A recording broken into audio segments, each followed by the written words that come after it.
জাতীয় কবির ১২২তম জন্মবার্ষিকী আজ।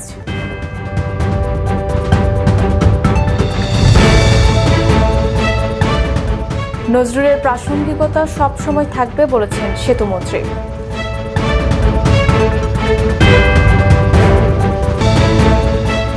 সেনাবাহিনীর হাতে আটক মালির রাষ্ট্রপতি, প্রধানমন্ত্রী।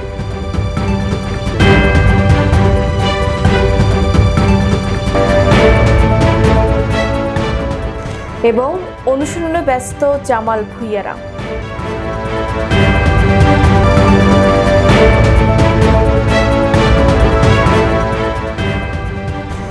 আসসালামু আলাইকুম।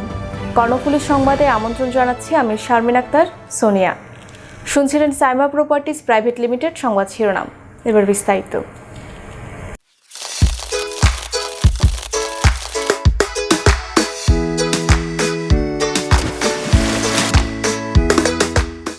সাইমা সুপার শপ, সাশ্রয়ী মূল্যে সর্বোত্তম পণ্য। আজ জাতীয় কবি কাজী নজরুল ইসলামের ১২২তম জন্মবার্ষিকী। ১৩০৬ বঙ্গাব্দের ১১ই জ্যৈষ্ঠ অবিভক্ত বাংলার বর্ধমান জেলার আসানসোলের জামুরিয়া থানার চরুলিয়া গ্রামে জন্মেছিলেন কাজী নজরুল। তার ডাকনাম দুখু মিয়া, বাবার নাম কাজী ফকির আহমেদ ও মাতা জাহেদা খাতুন। জাতীয় পর্যায়ে কাজী নজরুল ইসলামের জন্মবার্ষিকী উদযাপন উপলক্ষে প্রতিবছর ব্যাপক কর্মসূচি গ্রহণ করা হয়, কিন্তু এই বছর মহামারী করোনা ভাইরাসের কারণে আনুষ্ঠানিকভাবে কোনো আয়োজন থাকছে না। তবে তার জন্মদিন উপলক্ষ থেকে 2 দিনব্যাপী আমি নজরুল আন্তর্জাতিক নজরুল উৎসব শুরু হয়েছে। নজরুলের সাম্যবাদ নিয়ে এই আয়োজন করেছে মুক্তিযুদ্ধ বিষয়ক সংগঠন মুক্ত আসর। উৎসবে বাংলাদেশ, ভারত, যুক্তরাষ্ট্র, যুক্তরাজ্য ও পর্তুগাল থেকে 32 জন নজরুল গবেষক, লেখক ও নজরুল সঙ্গীত শিল্পী অংশগ্রহণ করেছেন। এছাড়া বাংলাদেশ টেলিভিশন, বেতার ছাড়াও বেসরকারি বিভিন্ন টেলিভিশন ও রেডিও কবির জন্মজয়ন্তী উপলক্ষে বিশেষ অনুষ্ঠান প্রচার করবে। আওয়ামী লীগের সাধারণ সম্পাদক এবং সড়ক পরিবহন ও সেতুমন্ত্রী ওবায়দুল কাদের বলেছেন, কাজী নজরুল ইসলামের প্রাসঙ্গিকতা সবসময় আছে এবং থাকবে। আরও বলেন, জাতীয় কবি অসাম্প্রদায়িক ও মানবতাবাদী চেতনায় প্রধানমন্ত্রী শেখ হাসিনার নেতৃত্বে অসাম্প্রদায়িক দেশ গড়ে তোলা হবে। কাজী নজরুল ইসলামের ১২২তম জন্মজয়ন্তী উপলক্ষে মঙ্গলবার সকালে ঢাকা বিশ্ববিদ্যালয়ের কেন্দ্রীয় মসজিদ প্রাঙ্গণে কবির মাজারে পুষ্পাঞ্জলি অর্পণ শেষে সাংবাদিকদের তিনি কথা বলেন। ওবায়দুল কাদের বলেন, নজরুলের প্রাসঙ্গিকতা সবসময় আছে এবং থাকবে। তার যে অসাম্প্রদায়িক চেতনা, মানবতাবাদী চেতনা, সেই চেতনাকে ধারণ করে শেখ হাসিনার নেতৃত্বে বাংলাদেশ এগিয়ে যাবে। এর আগে আওয়ামী লীগের কেন্দ্রীয় নেতাদের নিয়ে কবির সমাধিতে ফুল দিয়ে শ্রদ্ধা জানান তিনি। কাজী নজরুল ইসলাম ১৯৭২ সালে জাতির পিতা বঙ্গবন্ধু শেখ মুজিবুর রহমান তাকে জাতীয় কবির মর্যাদা দিয়ে বাংলাদেশে এনেছে। আমাদের মহান মুক্তিযুদ্ধে তিনি ছিলেন অনুপ্রেরণার উৎস। তার গান, তার কবিতা রণাঙ্গনে আমাদের সাহস ও শক্তি যোগাত, প্রেরণা যোগাত। কাজী নজরুল ইসলাম আজকে পেন্সিল দিয়ে যে কবিতাটি তিনি লিখেছিলেন, আমি মনে করি সবচেয়ে বিখ্যাত কবিতা, বিদ্রোহী কবিতা। সে কবিতা লেখার 100 বছর পূর্তি এই বছরই বিদ্রোহী কবি নজরুল ইসলামের কুমিল্লায় তার জীবন এবং তার সাহিত্যকর্মের একটা উদ্ধার এখানেই কেটেছে। তারও 100 বছর পূর্তি এবার হয়েছে। আমরা আজকে যে কথা বলতে চাই সেটা হলো, তিনি প্রেমের কবি, দ্রোহের কবি, সবচেয়ে বড় কথা তিনি মানবতার কবি, তিনি অসাম্প্রদায়িকতার কবি এবং তিনি গণমানুষের কবি। গণমানুষের কবি হিসাবে আজকে কাজী নজরুল ইসলাম আমরা তাকে স্মরণ করি। অসাম্প্রদায়িক চেতনা মানবতাবাদী চেতনা। আজকে বিশ্ব যখন করোনা সংকটে ভুগছে, তখন মানবিক বিষয়টিও খুব গুরুত্বপূর্ণ হয়ে উঠছে। কাজেই নজরুল ইসলাম আজকে নেই, কিন্তু তিনি সবসময় আমাদের জীবনে প্রাসঙ্গিক থাকবে। তার প্রাসঙ্গিকতা কোনোদিনও হারিয়ে যাবে না। বিশেষ করে আমরা আজকে শপথ নেব, আমরা দেশের জনগণকে সঙ্গে নিয়ে শেখ হাসিনার নেতৃত্বে অসাম্প্রদায়িক বাংলাদেশ গড়ে তুলব, মানবতাবাদী বাংলাদেশ গড়ে তুলব। গণমানুষের এই প্রিয় কবির প্রতি আমাদের গভীর শ্রদ্ধাঞ্জলি বাংলাদেশ আওয়ামী লীগের পক্ষ থেকে। ফরিদপুরের নগরকান্দায় শতবর্ষী সে বৃদ্ধা মাকে পরিত্যক্ত ঘর থেকে উদ্ধার করলেন উপজেলা নির্বাহী কর্মকর্তা জিতিপ্রু। সোমবার রাতে ইউএনও ওই বাড়িতে যান এবং বৃদ্ধাকে উদ্ধার করেন। এ সময় ইউএনও বৃদ্ধা মাকে খাবার খাইয়ে পরিবেশ সম্মত স্থানে থাকার ব্যবস্থা করেন। ভালো পরিবেশ পেয়ে বৃদ্ধা স্বস্তি নিঃশ্বাস ফেলেন। এ সময় বৃদ্ধার একমাত্র ছেলে রমেন মণ্ডলকে সতর্ক করেন। উল্লেখ্য, নগরকান্দা পৌরসভার ১ নং ওয়ার্ড করপাড়া এলাকার রমেন মণ্ডল তার শতবর্ষী বা রাজেশ্বরী মণ্ডলকে একটি পরিত্যক্ত ঘরে তালাবদ্ধ অবস্থায় আটকে রেখেছেন দীর্ঘদিন যাবৎ। রমেন মণ্ডল উপসহকারী কৃষি কর্মকর্তা হিসেবে কর্মরত থেকে সম্প্রতি অবসরে আছেন।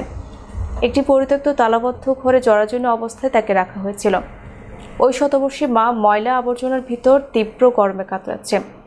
ঘরের মধ্যে নেই কোনো ফ্যান, না পাচ্ছে ঠিকমতো খাবার, না পাচ্ছে একটু পানি। একমাত্র ছেলের বউ আরামাসে আলিশান ঘরে থাকলেও সে ঘরে জায়গা হয়নি বৃদ্ধা মায়ের। সোমবার এই সংবাদটি বিভিন্ন অনলাইন ও সামাজিক যোগাযোগ মাধ্যমে ছড়িয়ে পড়লে রাতে ইউএনও ওই বাড়িতে উপস্থিত হয়। এই সময় তার সঙ্গে ছিলেন সহকারী পুলিশ সুপার সুমিনুর রহমান, থানা অফিসার ইনচার্জ সেলিম রেজা বিপ্লব, নগরকান্দা প্রেস ক্লাবের সভাপতি বোরহান আনিস সহ স্থানীয় সাংবাদিকবৃন্দ।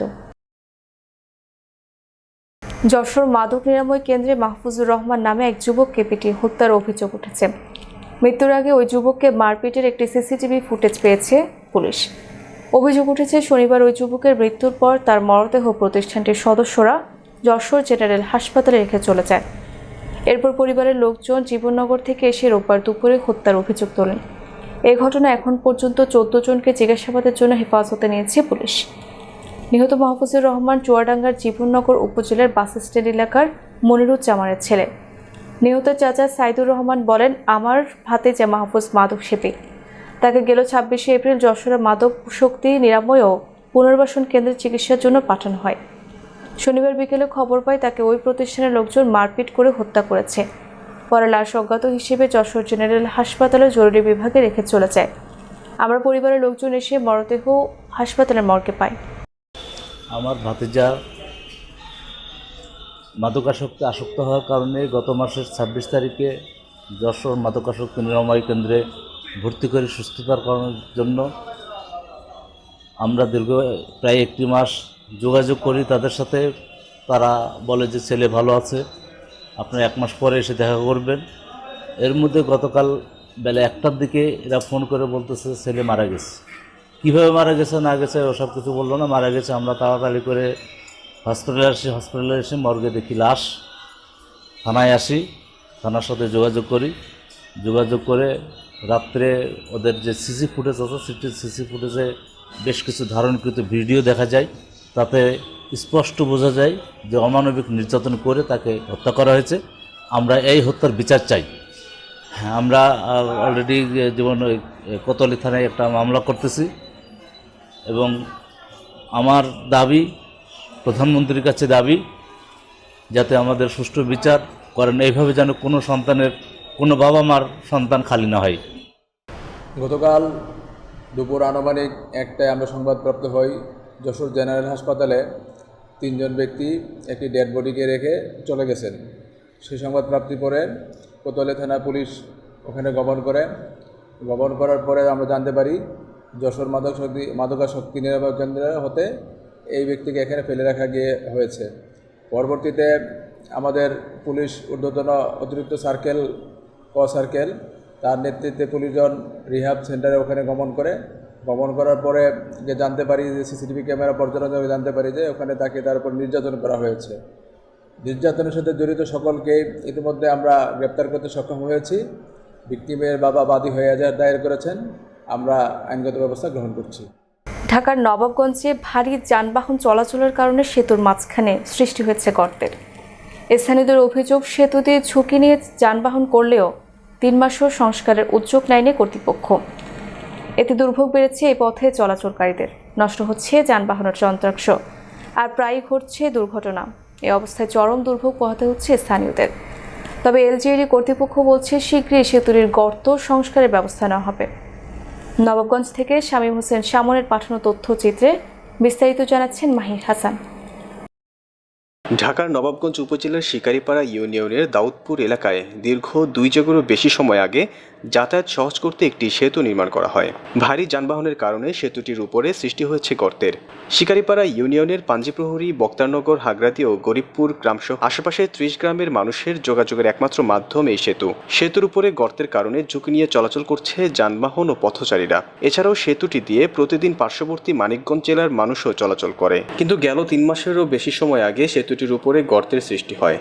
কর্তৃপক্ষ সংস্কারের উদ্যোগ না নেওয়ায় দুর্ভোগে পড়েছে স্থানীয় বাসিন্দা ও পথচারীরা। 2 মাস যাবত আমরা অনেক কষ্ট করতেছি, গাড়ি গুড় খাই পড়ে যাবে সে জায়গা, রোগীপত্র অনেক কষ্ট হইতেছে। আমাকে মনের দুঃখে মনে গাড়ি চালাইতে চাই না, এত কষ্ট মানে কোন জায়গা পাইতে যাবার চায়। এটি ডাইন বামদা মানুষ দেখতেছে না, যারা মাতবটা দায়িত্ব আছে, যারা কোনো কাজের চোখে দেখতেছে, কিচ্ছু করতেছে না, কেউ আইগেতেছে না। এই জায়গাটার মধ্যে কয় টাকা লাগবে যে কাম করতে, ওটা বস্তা বলে কেউ দিতেছে না। কি হইলে যারা সবাই দেখতেছে, কাম করতেছে না, এটা মনের ভেতরে বহুত কষ্ট আমাদের। আর যদি রাস্তাটা কেমনে ভালো হইব, রাস্তাটা ভালো হইতেছে না, এটা অনেক কষ্ট দিলের মধ্যে যে জায়গাটা কি ভালো হয়। পাল্লা তো গেলে এত যদি অভাব কষ্ট, তাহলে আমাদের কাছে 10 টাকা নেই, দরকার রাস্তা ঠিক করুক, 10 টাকা 20 টাকা দিব, তাও তো করতেছে না। কি চাইতেছে এরা বুঝি না, নাকি তারা টাকা পয়সা পাশে পকেট ঢুকে ফেলেছে টাকা পয়সা। এদের অনেক কষ্ট আমাদের, এই জায়গায় মন টাইম ভেঙে যায়, যাতে বহুত কষ্ট নামে যায়, বহুত কষ্ট আমাদের। এই ভাঙাটা অনেক দিন যাবত হইতেছে যে আমাদের খুবই কষ্ট হইতেছে, মানে গাড়ি পড়ে যাওয়ার একটা পরিস্থিতি, যে ঠিক করতেছে না, এটা এই এলাকার চেয়ারম্যান কোনো কিছু করতেছে না, মানে খুবই ভোগান্তিতে আছে। 3 মাস ধরে এই রাস্তাটা এই পথে আমরা যাইবার পাই, এই যে গাড়ি নিয়ে বয়ে রয়েছে এই জায়গা, খুব সমস্যা, এই জায়গা অনেক সমস্যা। এই জায়গাটা ভাঙ্গা, গাড়ি করলো কাজ করে শীতে পড়ে জায়গা, পেসেঞ্জারের আত্মা ভেঙে জায়গা, অনেক সমস্যা আমাকে। যাতে ওই জায়গায় নামার লাগে, নামাই সেরে তারপরে করে লাগে, গাড়ি একদম ঠেলে ধরে তারপরে আমার গাড়ি কেন লাগে, গাড়ি নিয়ে এলে সমস্যা। আজ 3 মাস ধরে এই অবস্থা, অনেক সমস্যা আমাকে। এই জায়গা দায়িত্ব পড়ে যায় না, পড়ে জায়গা, যাত্রী পড়ে জায়গা, গাড়ির ভিতরে পড়ে গেলে বাদে আবার করে অটো এমনি ঠেলে ধরে রাখে, তারপর আবার জায়গা। তারা তো দেখে, তারা তো কিছু করে না, এই আর কি। ঝুঁকিপূর্ণ মানুষ এখানে কোনো রকম নাইমে পার হয়, এই আর কি। বহুত উল্টে গেছে এই পর্যন্ত, এখানে চেয়ারম্যানের কাছে কইছেও, চেয়ারম্যানরা মাঝে মধ্যে ইটা দেয়, আবার বালু ফালায়। এই বালি ফালাইলে বালি তো খালের মধ্যে বাইরে যায়, তবে ঘুরতে কয়েকটা গাড়ি পড়ছে। মানে ভোগান্তি আছে, এদিক দিয়ে মানুষ যাইতে পারতেছে না, মনে করেন একটা গাড়ি আসলে আর একটা গাড়ি চলতে পারতেছে না, মানুষই মনে করেন এদিক দিয়ে মানুষের মৃত্যু হইতে পারে পুইরে, যে অবস্থা। চেয়ারম্যান মেম্বার কাউ এদিকে কাজ করতেছে না, নেতা কর্মীরা কাজ করতেছে না। চেয়ারম্যান মেম্বার জানে না, প্রতিদিন দিদি কাউন্সিলে আসে, জানে না কিভাবে, এদিক দিয়ে বাজার করতে আসে না, এদিক দিয়ে কাজে আসে না, ইউনিয়নের চেয়ারম্যান না, এ জানে না কিভাবে। অবশ্যই জানে, কোনো কাজ করতেছে না। আপনারাই দেখেন চাক্ষুষ প্রমাণ, গাড়ি যাইতেছে না, মানুষ যাইতেছে পারতেছে না, মনে করেন এটা তাও তো মাসখানেকের উপরে হয়েছে, 1.5 মাসের মতো হইব বোধহয় এরকম। সেতুটির গর্ত সংস্কারে কোনো উদ্যোগ না নেওয়ার কারণে দুর্ভোগে পড়েছে স্থানীয় বাসিন্দারা। যদিও ইউপি সদস্যের অভিযোগ, দীর্ঘদিন বলার পরও সেতুটি সংস্কারের কোনো উদ্যোগ নেয়নি স্থানীয় ইউপি চেয়ারম্যান। হাতে চেয়ারম্যানে জানাইছি, এই কাজ এটা আমাকে না, মেম্বারগুলো না, এটা চেয়ারম্যান। রাস্তায় গেছে রোজা, এই রোজার মধ্যে চেয়ারম্যান সাহেব এই সব কাজ করার জন্য কোনো রাস্তার মধ্যে আমাকে কোনো একটা মেম্বারের কাজ করবে না, উনি একলাই কাজ করে, উনি সব কিছু করে। এটার মধ্যে বালি ফেলাইছে, যার ওই যে এই আলালের ভাইয়ের নাম জালাল, ওর গাড়ি সিমিলি গাড়িতে এটা ভাঙছে। ভাঙার পরে এইটা চেয়ারম্যান আবার ওরে দিচ্ছে কন্ট্রাক্ট, এটা মাটি ফেলা আউটের লোক, এটা কোনো পরিষদের লোকের এটা নাই, কন্ট্রাক্ট দিচ্ছে বাইরের একটা লোকের, এইটা দেখশন করবার তারা। কয় ভরা বালি ফেলাই দিয়ে অস্ট্রেলিয়া গেছে চেয়ারম্যান, আর বর্তমানে এর মধ্যে কামও ধরতেছে না, কিছু ধরতেছে না। আমার কথা শুনে না, চেয়ারম্যানে যেতে চাইবেন এটা দেখতেছে, চেয়ারম্যানের গুরুত্ব ধরতেছে না। আমরা বারবার কইছি টিএনও সামনে দেখান তাহলে আনান, তাও উনি এই ব্যবস্থা নিতেছে না। ওই কয় বলে বালি ফেলাই থুয়ে গেছে, আর ইট কোম্পানি আছে কতগুলো ইটা ওটা দিয়ে ওরা দেবেন ওই চেয়ারম্যানে বলি চেয়ারম্যান এটা গুরুত্ব ধরে। তবে স্থানীয় ইউপি চেয়ারম্যানের দাবি সেতুটির গর্ত মেরামতের জন্য ইতিমধ্যে ইউনিয়ন পরিষদের উদ্যোগে সাময়িকভাবে যাতায়াত রক্ষা করার জন্য বালু ও ইটের খোয়া ফেলা হয়েছে। এইটা খুট করে ভাঙ্গা গেছে, ওই মাঝখান থেকে ছোট হইতে হইতে ওটা বড় হয়ে ভাঙছে। ওটা একদিকে পুরানো, আরেক দিক দিয়ে হেভি গাড়ি এর উপর দিয়ে চলাচল করছে। এইটার ক্যাপাসিটির বাইরে ভাঙ্গা যাওয়ায় আমি প্রথমেই ওখানে 16,000 টাকা ভিটি বালু মারছি নিচে থেকে বইরা ফেলানোর জন্য। ভিটি বালু ডাইনে বায়ে সরিয়া যায় সইরা যায়। এরপরে আমি ওখানে 2 গাড়ি ব্যাটস মারছি, আদলা ইট, সেগুলিও ভিতরে যাচ্ছে। ইতিমধ্যে প্রকৌশল বিভাগকে জানানো হয়েছে, প্রকৌশল বিভাগও আইসা দেখে গেছে। এখন ওইটাকে কালভার্ডি করবে না ওইটাকে আমি ভিতরে বড় আপনার 2 ফুট 24 ইঞ্চি ডায়ামিটার পাইপ দিয়ে ওইটাকে ফিলিং করে দেব। যদিও ওই ব্রিজের বাকি অংশ ভাঙ্গার কোনো এখতিয়ার ইউনিয়ন পরিষদের নাই।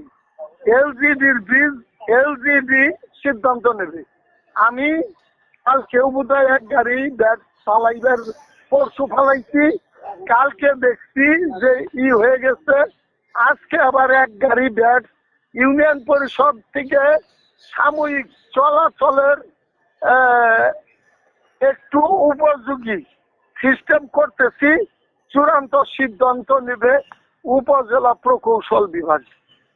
মোটামুটি কয়টা গ্রামের এই রাস্তা অত্যন্ত গুরুত্বপূর্ণ।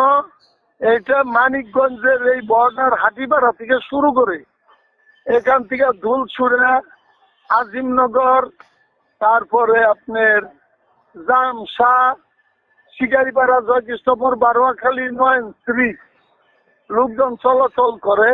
এইটা খুব গুরুত্বপূর্ণ একটা পয়েন্ট। হ্যাঁ, যেদিন ভাঙছে সেদিনকেই আমি ওখানে 16,000 টাকার ভিটি বালি ফালাই দিচ্ছি, তার 2 দিন পরে। এরপরে ওখানে সামনে একটা আইল্যান্ড করে দিছি। এখন দেখতেছি ওই বালি যতই ফেলানো হোক 2 সাইডে নিচে গর্ত থেকে সরে যেতেছে। যদিও উপজেলা প্রকৌশলী বলছেন বিষয়টি খোঁজ নিয়ে প্রয়োজনীয় ব্যবস্থা গ্রহণ করা হবে। না, আমি ব্যাপারটা জানি না, ব্যাপারটা এখন আমরা জানি না। আমি যে লোক পাঠাচ্ছি উনি জেনে দেখে আসবে, আর এটা দেখতে হবে। শাহজাদপুরে বজ্রপাতে একজন মহিলা সহ 3 জন নিহত হয়েছেন। নিহতরা হলেন শাহজাদপুর উপজেলার কায়েমপুর ইউনিয়নের চিথুলিয়া গ্রামের সোরমান আলীর স্ত্রী শাকেরা খাতুন, একই গ্রামের আজগর আলী মোল্লার ছেলে হাশেম মোল্লা এবং গালা ইউনিয়নের দুগালি গ্রামের আজম ব্যাপারীর ছেলে আজমল হোসেন। এলাকাবাসী জানান, সোমবার বিকেলে ঝড় বৃষ্টির সময় মাঠে ধান শুকানোর সময় চিথুলিয়া গ্রামের শাকেরা খাতুন ও হাশেম মোল্লা বজ্রপাতে ঘটনাস্থলে মারা যান। অপরদিকে দুগালি গ্রামের আজমল হোসেন মাঠে কৃষিকাজ করার অবস্থায় বজ্রপাতে আহত হলে হাসপাতালে নেওয়ার পথে মারা যান।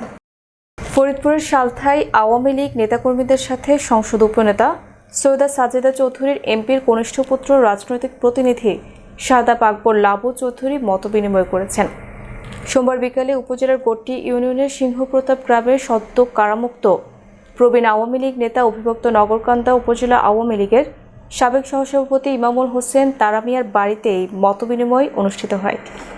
সালথা উপজেলা আওয়ামী লীগের সভাপতি মোহাম্মদ দেলোয়ার হোসেন মিয়ার সভাপতিত্বে মতবিনিময় সভায় উপজেলা পরিষদ চেয়ারম্যান মোহাম্মদ ওয়াদুদ মাতব্বর, আওয়ামী লীগের কেন্দ্রীয় অর্থ পরিকল্পনা বিষয়ক উপকমিটির সদস্য মোহাম্মদ শফিউদ্দিন, উপজেলা আওয়ামী লীগের সাধারণ সম্পাদক ফারুকুজ্জামান, ফকির মিয়া সাংগঠনিক সম্পাদক সাব্বির আলী, আইন বিষয়ক সম্পাদক মোহাম্মদ নুরুল ইসলাম, উপজেলা পরিষদের সাবেক ভাইস চেয়ারম্যান মোহাম্মদ লেবু মোল্লা এ সময় উপস্থিত ছিলেন। অনুষ্ঠান পরিচালনা করেন জেলা যুবলীগের আহ্বায়ক কমিটির সদস্য শওকত হোসেন মুকুল। দুদেশে পাসপোর্ট যাত্রী যাতায়াত আরও 8 দিন বন্ধের ঘোষণা দিয়েছে বাংলাদেশ সরকার। এতে বেনাপোল বন্দর দিয়ে রফতানি কমেছে। নানা সমস্যা পড়েছে যাত্রীরা। বেনাপোল বন্দর থেকে সাগর হোসেনের পাঠানো তথ্যচিত্রে বিস্তারিত জানাচ্ছেন মাহির হাসান। ভারতে করোনা পরিস্থিতি অবনতি হওয়ায় দুই দেশের মধ্যে পাসপোর্ট যাত্রী যাতায়াত আরও 8 দিনের বন্ধের ঘোষণা দিয়েছে বাংলাদেশ সরকার। 23 মে থেকে 31 মে পর্যন্ত নতুন নিষেধাজ্ঞায় বেনাপোল পেট্রাপোল ইমিগ্রেশন দিয়ে যাত্রী যাতায়াত বন্ধ থাকছে। এদিকে ভারতের 24 পরগনা জেলার করোনা সংক্রমণ ও মৃত্যুহার বেড়ে যাওয়ায় পরিস্থিতি নিয়ন্ত্রণে ভারত সরকার 15 মে থেকে 30 মে পর্যন্ত 15 দিনের লকডাউন ঘোষণা করেছে। এতে নানান প্রতিবন্ধকতায় বেনাপোল থেকে পেট্রাপোল বন্দর দিয়ে রফতানি বাণিজ্যে মারাত্মক বিরূপ প্রভাব পড়েছে। ভারত থেকে বিশেষ অনুমতিতে দেশে ফেরা যাত্রীরা বলছে, ভারতের অবস্থা অনেক খারাপ, নতুন নতুন ভ্যারিয়েন্ট সৃষ্টি হচ্ছে, সে দেশে থেকে বাংলাদেশ আসতে অনেক কষ্ট হচ্ছে আমাদের। ইন্ডিয়াতে ট্রিটমেন্টের জন্য গেছিলাম, কিন্তু আসলে ওইখানে বর্তমান পরিবেশটা খুবই খারাপ। নতুন নতুন ভ্যারিয়েন্ট করোনার সৃষ্টি হচ্ছে, ওখানে লোকজন খুব আতঙ্কে আছে, আমরাও আতঙ্কে ছিলাম। এখানে দ্রুত ট্রিটমেন্ট কমপ্লিট করে চলে আসতে বাধ্য হয়েছি, এবং ওখানে আসতেও অনেকটা সমস্যা, কারণ গাড়ি ট্রেন সব কিছু বন্ধ। আমাদের নিজেদের প্রাইভেট কার ভাড়া করে এই পর্যন্ত আসা লাগেছে, খুব কষ্টে এখানে আসছি। বেনাপোল C&F ব্যবসায়ী বকুল মাহবুব বলেন, আমদানি রফতানি বাণিজ্যের ক্ষেত্রে ব্যবসায়ীদের ভারত বাংলাদেশের যাতায়াত করতে হয়, কিন্তু কোভিডের কারণে ভ্রমণে নিষেধাজ্ঞা জারি করা হয়েছে। ফলে যোগাযোগ ব্যবস্থা সহ নানা প্রতিবন্ধকতায় বাণিজ্য কমে আসছে বেনাপোল স্থলবন্দর দিয়ে। প্রতিবেশী দেশ ভারতে কোভিড পরিস্থিতি মারাত্মক আকার ধারণ করায় সরকার আরও এক দফা লকডাউন ঘোষণা করেছে। এর ফলে বেনাপোল সীমান্তে আমদানি রপ্তানির প্রভাব পড়তে শুরু করবে। কারণ হচ্ছে যে ভারতে গাড়ি ঘোড়া বন্ধ থাকায় তাদের পণ্যবাহী যানবাহন চলাচলে প্রতিবন্ধকতা তৈরি হচ্ছে, যে কারণে বাংলাদেশের সহজ কিন্তু আমদানি এবং যে আমাদের রপ্তানি ও প্রক্রিয়া অনেকটা কমে যাবে বলে মনে হচ্ছে। বেনাপোল স্থলবন্দরের ভারপ্রাপ্ত পরিচালক আব্দুল জলিল জানান, ভারতের সাথে ভ্রমণ নিষেধাজ্ঞা এবং দেশের চলমান লকডাউনের মধ্যে সরকারের নির্দেশনায় বন্দরে আমদানি রফতানি সচল রয়েছে, তবে রফতানি বাণিজ্য কমেছে। সরকার নতুন করে আরও 8 দিনের ভ্রমণ নিষেধাজ্ঞা জারি করেছে। সেই ভ্রমণ নিষেধাজ্ঞার অনুযায়ী ভারত থেকে দূতাবাসের ছাড়পত্র নিয়ে বাংলাদেশে প্রবেশ করছে এবং তারা যথাযথ কোয়ারেন্টাইনের মাধ্যমে ব্যবস্থা গ্রহণ করা হচ্ছে। এছাড়া বেনাপোল স্থলবন্দরে আমদানি রপ্তানি কার্যক্রম স্বাভাবিক রাখা হয়েছে, তবে রপ্তানি পরিমাণ কিছুটা কমে গেছে বেনাপোল। মালির রাষ্ট্রপতি, প্রধানমন্ত্রী এবং প্রতিরক্ষা মন্ত্রীকে আটক করেছে দেশটির সামরিক বাহিনী। বেশ কয়েকটি কূটনৈতিক এবং সরকারি সূত্রের বরাতে বার্তা সংস্থা রয়টার জানায়, সোমবার অন্তর্বর্তী সরকারের মন্ত্রিসভায় রদবদল করার পরে আটক অভিযান চালানো হয়। রয়টার জানায়, মালির রাষ্ট্রপতি বাহ এন্দাও, প্রধানমন্ত্রী মুক্তার ওয়ানে এবং প্রতিরক্ষা মন্ত্রী সোলাইমান ডোকুরেকে রাজধানীর বামাকোর বাইরে কাটি সামরিক ঘাঁটিতে নেওয়া হয়েছে। মালির প্রেসিডেন্ট, প্রধানমন্ত্রী এবং প্রতিরক্ষা মন্ত্রীকে আটকের এই ঘটনা নতুন করে দেশটির রাজনৈতিক পরিবেশ অনিশ্চিত করে তুলল। গত বছরের আগস্ট মাসে সামরিক অভ্যুত্থান হয় এবং অভ্যুত্থানের মাধ্যমে প্রেসিডেন্ট ইব্রাহিম বুবাকারকে ক্ষমতাচ্যুত করা হয়। কাতারে বিশ্বকাপ বাছাই ম্যাচ সামনে রেখে মঙ্গলবার সকালে অনুশীলন করেছেন জাতীয় দলের ফুটবলাররা। এর আগে সোমবার কন্ডিশনে ক্যাম্প করতে সৌদি আরব যাওয়ার কথা ছিল জামাল ভুঁইয়াদের, কিন্তু কোয়ারেন্টাইন জটিলতায় শেষ মুহূর্তে মধ্যপ্রাচ্যের দেশটিতে আর যাওয়া হয়নি বাংলাদেশ দলের। জাতীয় দল নিয়ে পরপর দুটি পরিকল্পনা ভেস্তে যাওয়ায় প্রশ্ন উঠেছে বাফুফের পেশাদারি ও বিদেশি ফেডারেশনগুলোর সঙ্গে যোগাযোগের সামর্থ্য নিয়ে। কাতারে 23 জুন আফগানিস্তান, 7 জুন ভারত এবং 15 জুন ওমানের বিপক্ষে বিশ্বকাপ ও এশিয়ান কাপ বাছাই ম্যাচে অংশ নেবে বাংলাদেশ। এই 3 ম্যাচ সামনে রেখে প্রস্তুতি ম্যাচ খেলার ইচ্ছের কথা জানিয়েছিল কোচ ও ফুটবলাররা। সেই অনুযায়ী উদ্যোগ নিয়েছিল বাফুফে। সৌদি আরব গিয়ে দুটি প্রস্তুতি ম্যাচ খেলার কথা ছিল লাল সবুজ জার্সিধারীদের, কিন্তু শেষ মুহূর্তে ভেস্তে গেছে সব পরিকল্পনা। সংবাদ শেষ করব, তার আগে শিরোনামগুলো জানিয়ে দিচ্ছি আরও একবার। জাতীয় কবির 122তম জন্মবার্ষিকী আজ।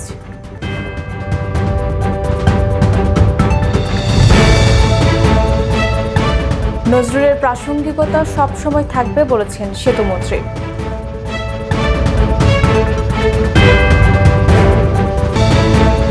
সেনাবাহিনীর হাতে আটক মালির রাষ্ট্রপতি, প্রধানমন্ত্রী।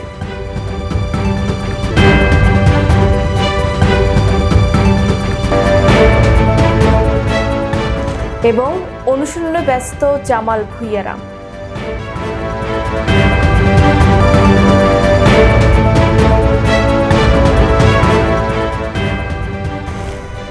দর্শক, এই ছিল এখনকার সংবাদ। প্রতিদিন রাতে আমাদের সংবাদ দেখার আমন্ত্রণ রইল। সবার আগে সর্বশেষ সংবাদ পেতে এখনই আমাদের ফেসবুক পেজে লাইক ও ফলো করুন এবং আমাদের ইউটিউব চ্যানেলটি সাবস্ক্রাইব করে আমাদের সাথেই থাকুন। ধন্যবাদ সবাইকে।